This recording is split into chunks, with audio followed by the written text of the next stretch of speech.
Why did you kill them? Oh, my dear detective, what a peculiar question. I'm afraid I have no idea what you're referring to. Who are these people you speak of? The murder victims. I see. So you're investigating a murder case. How intriguing. But I must clarify, I have no knowledge of any victims or their unfortunate demise. My Funny interests lie that. in collecting rare artifacts. Because everyone else in town has heard of it. That's actually clever that you can't immediately go to that. What does the forest tell you about Count Graveson? The forest, my dear friend. It whispers its secrets to me, but it speaks in riddles and metaphors. Let me try to decipher its message for you. The forest tells me of a count, a figure of power and influence.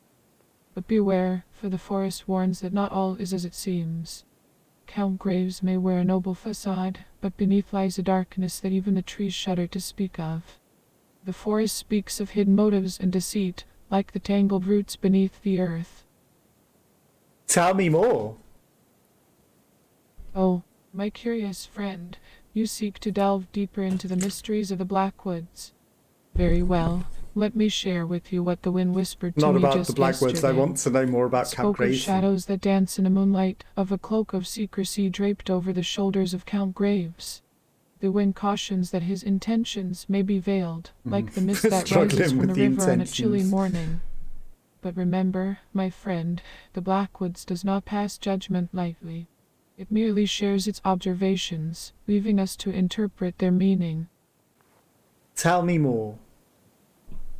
Oh, my dear friend, you persist in your quest for knowledge. How admirable. But I must confess, the forest's whispers grow fainter as we venture further into the realm of Count Graves. It is as if the trees themselves hesitate to reveal more, for fear of what lies beyond. Perhaps it is a sign that we should tread cautiously, like a deer tiptoeing through a thicket. But fear not, for even in the face of uncertainty, there is always a glimmer of hope. Like a single ray of sunlight. Count Graveson, you say? Well, my friend, let me share with you a tale that the birds sang to me as they flitted through the branches of the ancient oaks. They say that Count Graveson possesses a charm as enchanting as the melody of a nightingale, captivating all who cross his path. But beware, for beneath that charming facade lurks a cunning mind, as sly as a fox weaving through the undergrowth. The birds caution us to tread carefully, like a deer tiptoeing through the fallen leaves. Tell me more. Oh, my dear friend, you persist in your quest for knowledge. How can I resist sharing more of the forest's whispers with you? But I must confess, my words may stumble like a fawn finding its footing.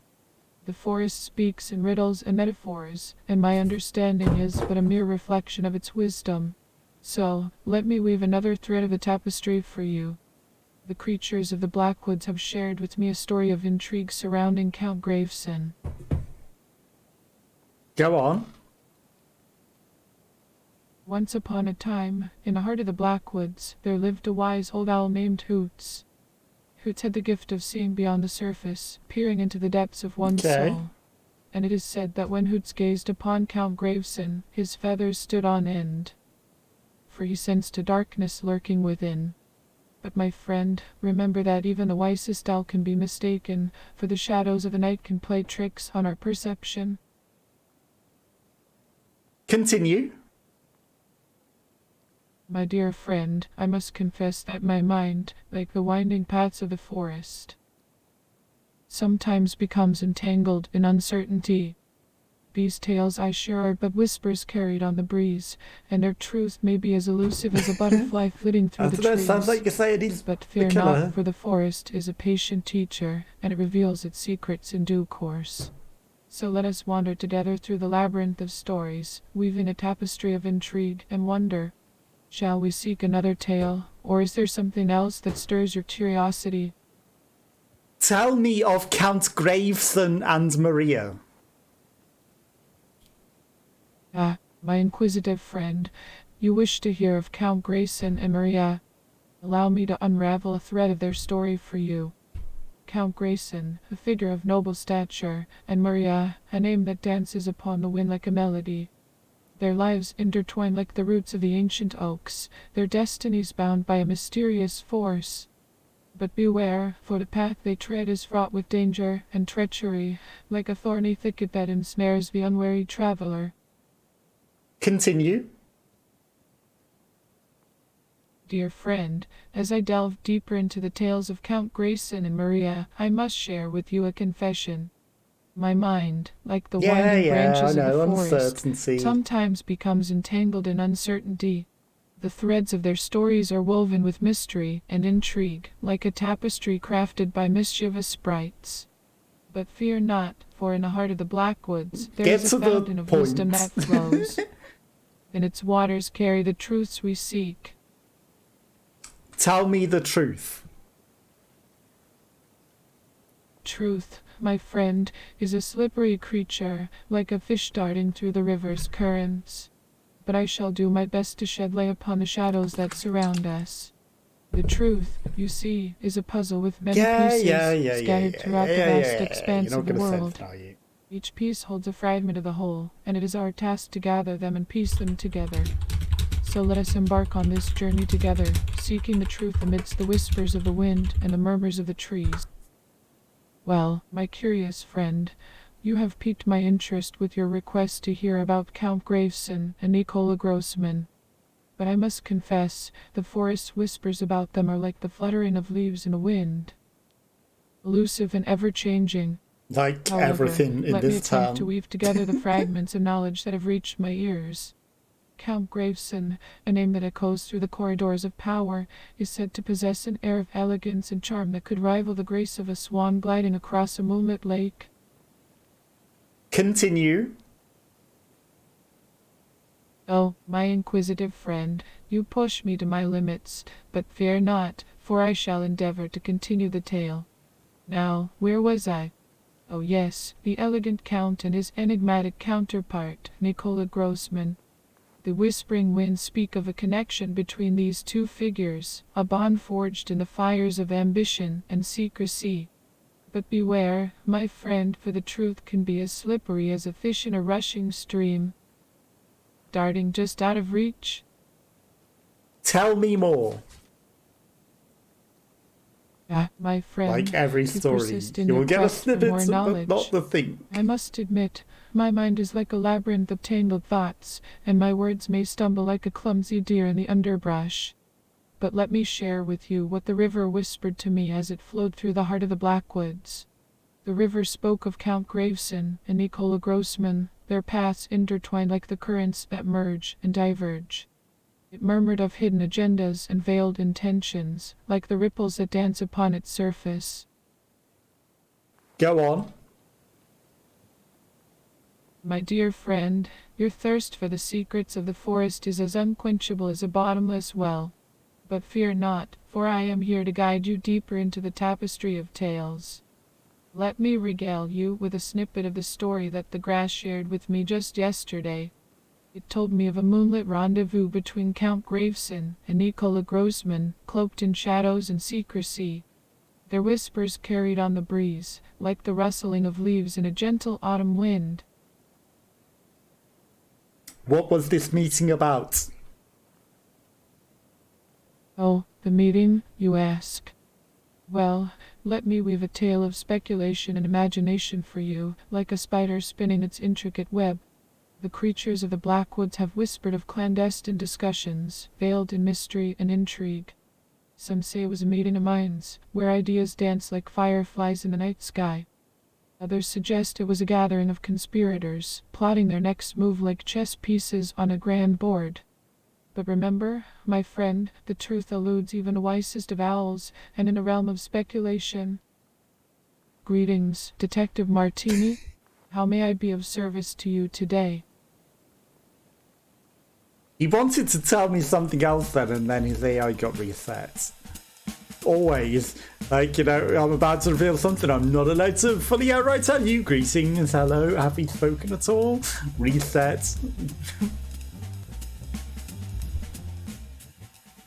Always just out of grasp. Let's see what you got. Detective You Martini? did it. Are you sure, Detective Martini? Not And for why? love obsession. Not for the inheritance. Not as a ritual. Not to steal something. By accident? Were all of them just an accident? Not for the thrill. Not for jealousy. Did we try for the thrill? Not for revenge. Not for an unpaid debt. I mean, by accident. Interesting choice, Detective Were they Martini. all just May an I ask you why? accident? Are you sure, Detective Martini? And why? I am not quite convinced of your I'm theories, not quite Detective convinced Martini. either. Maybe it's not all for the same reason, but maybe it's him. I mean, it seems to be him. It's the only one where it says it's literally just... No, literally.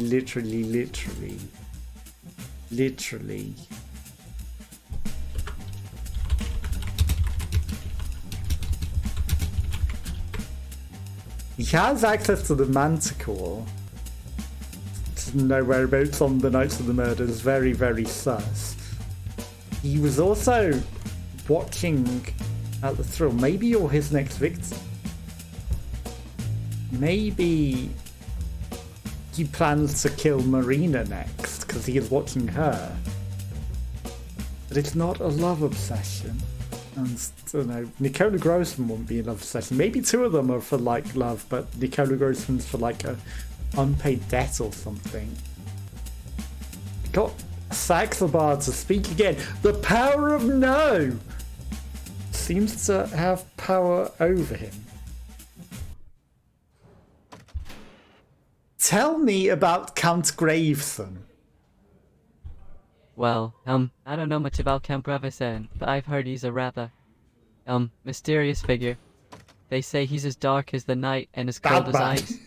Some even say he's got a heart as black as coal. But you know, Detective Martini, we shouldn't judge a book by its cover. After all, appearances can be deceiving, right? It's always important to give people a fair chance. And not jump to conclusions. Tell me more.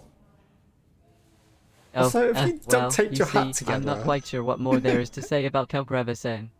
He's just different, you know? Like a wolf in sheep's clothing or a snake in the grass.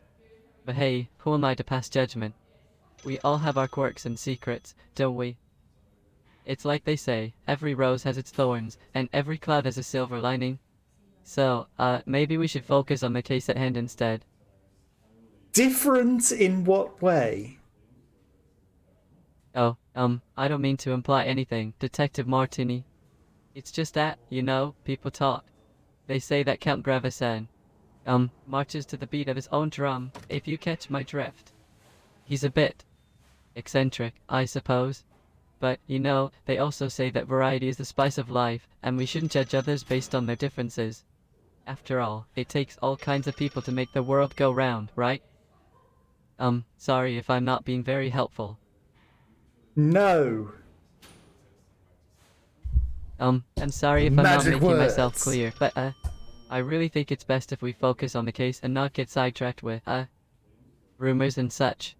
You see, it's like they always say, don't count your chickens before they hatch, It or doesn't don't work throw with the him. baby out with the bathwater. We should stay on the straight and narrow. You know, keep our eyes on the prize and all that. Jazz. Count Graveson has motive. Detective Martini, I don't quite understand what you mean by melted. Are you saying that something happened to him? Like, a puddle in the sun? I'm sorry, I'm just a simple constable, and I don't quite grasp the meaning behind your words. But, you know, they do say that truth is stranger than fiction, and... Detective Martini, I don't know about that. It's like they say, innocent until proven guilty, and don't judge a book by its cover. We can't go pointing fingers without concrete evidence. You know, it's like trying to find a needle in a haystack or looking for a black cat in a dark room. We need to tread carefully and follow the breadcrumbs, step by step. Rushing to conclusions can lead us down the wrong path, like a blind man in a maze. What evidence have we? Evident, you see, it means... It's like a sign or a clue that points to something being true. It's like finding a smoking gun or catching someone red-handed. It's the proof in the pudding, so does... Detective Martini, I'm not sure about the evidence against Count Graveson. You see, I'm just a simple constable, and I leave the detective work to, more experienced folks like yourself. But, you know, they say where there's smoke, there's fire, and where there's fire, there's usually something burning. We just need to, connect the dots and follow the trail, like a bloodhound on the scent. What evidence do we have against Count Graveson? Osgrave, I'm afraid I haven't heard of anyone by that name in relation to the recent murders. Who is Osgrave, and what evidence do we have of Count Graveson? Are you suggesting that he might be involved in the murders? Yes. I haven't heard anything about him being a suspect. Do you have any evidence or leads that point in his direction? He dated Haley. Yeah, I see. So Count Graveson had a romantic relationship with Haley Greenwood, the young dancer who was tragically murdered. That is indeed an interesting connection. However, we mustn't jump to conclusions based solely on that fact. Relationships can be complicated, and it doesn't necessarily make someone a murder suspect. We need more concrete evidence to establish a link between the Count and the crimes. Is there anything else that makes you suspicious of him? He had business connections with all 3 victims. Business connections, you say? Well, that certainly adds another layer of intrigue. Could you provide more details about these business connections? What kind of businesses were involved, and how closely were the victims associated with the Count in their professional lives? It's crucial to understand the extent and nature of these connections before we can draw any meaningful conclusions. A failed India project. Estate sales and an India project, you say? That's quite intriguing. Could you elaborate on what exactly these estate sales were? Failed India project, you say? I'm not familiar with any India project involving Count Graveson. Could you please enlighten me on what this project was about and how it relates to the victims? It's essential to understand these details to determine if there's any significance to these connections. They all travelled to India together to run a performing show. India, you say? The Count and the victims traveled to India together, and there was some sort of show involved. I must admit, this is news to me. I had no idea about their involvement in such a venture. Again, it might Can be you provide lies. more information about this show and what it entailed? It might shed some light on the nature of their connection and whether it has any relevance to the murders. The project failed. So, this project in India that they were all a part of, it ended up failing. That's unfortunate. Do we know why it failed? Was it a financial setback or some other complication? And more importantly, how does this failed project tie into the current investigation? I'm trying to understand how these connections point to potential suspects or motives. Disagreement. A disagreement, you say? Between whom? The victims and the Count? Or was it a dispute within the project itself? It's important to clarify the details of this disagreement. Yes. Well, don't keep me in suspense. What did they disagree on? I'm curious to know the specifics of their dispute and how it could potentially be connected to these gruesome crimes.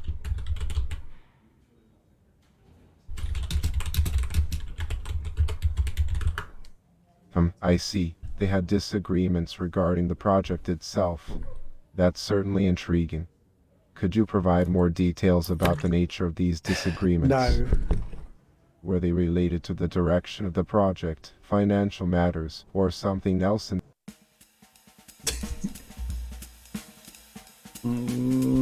Have you made up your mind, Yes, Detective this Martini? guy. Interesting choice, Detective No. Martini. May I ask you why? I mean, for the inheritance, to steal something by accident, to protect someone. To protect... To protect Mrs. Potter. Are you sure, Detective Martini? To And why? protect Mrs. Potter. He did this to choice, protect Detective Martini. Mrs. May I ask you Potter why? because of her bruises from Mrs. Grossman. Maybe it was Nicola Grossman? Who was he trying to protect? Mrs. Potter. Tell us, Detective Martini, from what was he trying to protect her? The victims wanted to take control of her estate. They planned to kidnap her. The victims were members of a cult. The victims witnessed something. He thought they had a bad influence on her. They were incognito agents. The victims were all in love with her. No. The victims were spreading false rumors. Possibly. The victims were spies from a foreign country. They wanted to feed her to the manticore. He was paranoid and thought they were after her. The victims were members of organised crime. None of these make sense, Chief! Tell me again! None of this makes sense to me, Chief! They planned to kidnap her, perhaps. The victims wanted to take control of her estate. Potentially, but I doubt it. The victims witnessed something. They witnessed the affair in India. What did they witness, Detective Martini? A false testament, businesses with organised crime, the murder of a business rival. She had a false identity. She was money laundering, the murder of a policeman, the murder of a common friend, an infidelity, the murder of Mr. Potter. Ooh. Two options. They witnessed the affair or they witnessed the murder of Mr. Potter. Because Maria witnessed the murder of Mr. Potter with the poison mushroom soup. She was given information to business rivals. It's either the affair they witnessed, but I think they witnessed the murder of Mr. Potter on the India project trip together. Oh my goodness, how did she kill him? With poison soup! With mushrooms! But we've got to read the other options. Attacked by a manticore? No. She switched his medicines? No. She hired a hitman? No. She poisoned him with snake venom? No. In a demonic ritual? No. She pushed him? She's not the Bristol pusher. For self-defense after he attacked her? No. She poisoned him with contaminated water? No. She drowned him in water? No. She stabbed him? No. She pushed him down the stairs? No. He had a heart attack during a verbal fight? No. We've known this all along, that she killed Mr. Potter with poison mushrooms. Great job, Detective Martini. We did it! And we solved that ages ago. Just we never got the bitter end of murder. this dance had come, in a city that had seen too much of the bitter and too little of the end. The truth was as twisted as the city's dark alleys. It was. A lurid tale of love and murder hidden beneath the shining facade of Vaudeville. Count Graveson, a man of charm and cunning with a sinister shadow trailing behind his lofty status. He was the maestro behind the untimely end of Haley Greenwood, And he looks Maria like a proper Jansen, killer now. and Nicola Grossman. A dancer, a socialite, and a businessman whose lives were silenced not because of their own sins, but because they bore witness to another's. They'd seen a venomous love story unfold, the poisoning of Mr. Potter, a man as cruel as the city was bright. The hand that delivered his death was none other than his wife's, Mrs. Potter. A woman whose sorrow had been as silent as her resolve was deadly. India had given her more than exotic sights. It had given her the means to free herself from the chains of abuse. And Count Graveson, a noble by title, a murderer by action, he had shielded her out of love. A love as profound as it was perilous. Graveson was crafty, as cunning as a fox, and twice as deadly. He had spun a web of deception, using tools as disparate as their owners. And A he had the stiletto, a monster. manticore, and a butcher knife. Each item carefully chosen, each crime scene meticulously staged, And we all to knew that paint he a chilling stole picture. Maria's A shoe. picture that pointed away from him. A finger of accusation that he resting had the on innocent manticore. souls. Graveson was a puppeteer, pulling the strings from behind the curtains, while chaos played out on the stage of vaudeville. And My lies heart and was heavy with the deception. grim I'm so resolution. honest. Yet there was a sliver of relief. Peace had been restored to vaudeville, Peace its dark has been secrets restored. exhumed for the world to see. The city could Going breathe hard. again, and for a moment so could I. The city of laughter and tears, of science and superstition, of progress and decay, had its curtain drawn for a brief intermission. But peace is fleeting, Brief. especially in a world on the brink. As I made my way towards the train station, A my new time in case. this city drawing to an end, the familiar hum of vaudeville was interrupted. A menacing rumble roared overhead, the echo of Roar? fighter planes slicing through the city's troubled sky. They were an ominous reminder that another act was about to begin Demons? on a stage much larger, Why are in a there war winged far grimmer. demons in the backgrounds?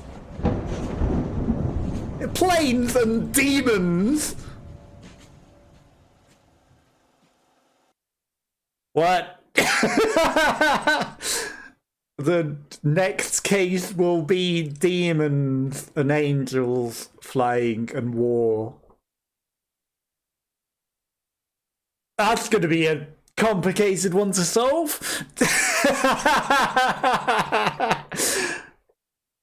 I guess I will be back for the next case when demons and war comes to vaudeville. But we have solved the case, and we knew a lot of the facts from right at the start. It was just complicated to narrow it down precisely. But we did it! We solved the case. And yeah, when they update with the new case, because there is word that they are going to change the case up, and that literally confirms it. Let's find out what happens on the next case next time. But for now, we will be bidding vaudeville adieu. And I appreciate you all that have joined me along this journey. We solved the case, and we knew a lot of that extra information right from the beginning. But yeah, it was a hard process to narrow down exactly who done it. But we did. We found out who done it. And yeah, I will be back on Monday where we will continue Death Stranding. But I'll catch you next time. Bye bye bye.